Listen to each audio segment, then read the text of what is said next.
हिया मवाकीतु लिन्नासी वल हज। ए नबी करीम सल्लल्लाहु अलैहि वसल्लम, आप कह दीजिए कि वो लोगों के लिए और हज के लिए वक्त मालूम करने के जरिए हैं। अब हम देखते हैं कि चांद के साथ हम क्या क्या देखते हैं। सबसे पहले चांद के साथ हर महीने का आगाज होता है। चांद नजर आता है तो पता चलता है कि अगला महीना स्टार्ट हो चुका है। जब तक चांद अंधेरा होता है, रात के आखिरी दिनों में वो रात के शुरू में नजर ही नहीं आता, तो हम इंतजार में होते हैं कि चांद नजर आएगा तो पता चलेगा कि अगला महीना शुरू हुआ है या नहीं हुआ। और अगले महीने का हम इंतजार क्यों कर रहे हैं, उससे अगले महीने का हम इंतजार क्यों कर रहे हैं, ताकि हम ये देखना चाहते हैं कि रमजान कब आएगा, शबान कब आएगा, शवाल कब आएगा, यानी ये गिनती मालूम करने के लिए कि अब कौन सा महीना चल रहा है और रमज़ान तक जाने के लिए कितने महीने और पड़े हैं। तो हर महीने का हम आगाज़ में हम देखते हैं कि अब ज़िकात लग गया, अब ज़िलहज लग गया, अब मुहर्रम लग गया। तो सबसे पहली वजह तो ये है कि हम इससे महीने मालूम करते हैं।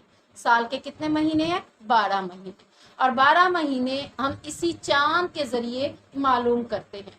बाकी जो जनवरी फरवरी है वो तो ईसाई साल है, ईसाई लोगों का तरीका है, लेकिन एक मुसलमान होने के नाते हमारे लिए हर महीने का आगाज़ या हमारे मसाइल का आगाज़ किस महीने से होता है? चांद के मुताबिक। हमने अगर इद्दत मालूम करनी है, इद्दत मालूम करने के लिए कि कितने दिन रह गए हैं और कितने दिन मजीद हैं, तो हमें कौन सी डेट देखी जाएंगी, कौन सा महीना देखा जाएगा? चांद।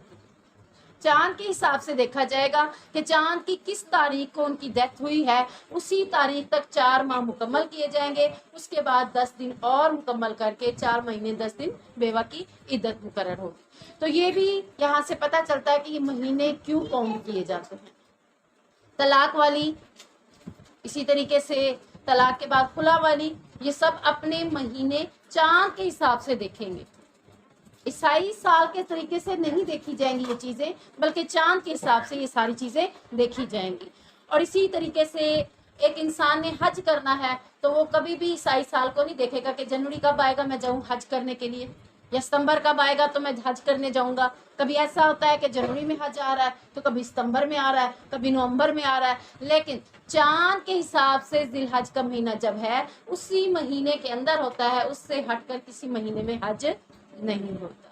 तो इससे हम क्या मालूम करते हैं? हज के आयाम भी इसी चांद के घटने बढ़ने से और चांद के महीने मुकम्मल करने से हम हज के दिन भी मालूम करते हैं, रोज़े के दिन भी मालूम करते हैं, और अफ्तार रोज़ा करना है, खोलना है, या आगे रोज़ा रखना है या नहीं रखना, ये भी हम चांद को देखकर ही आगे तयन करते हैं कि कल ईद है अब रोज़ा नहीं रखा जाएगा।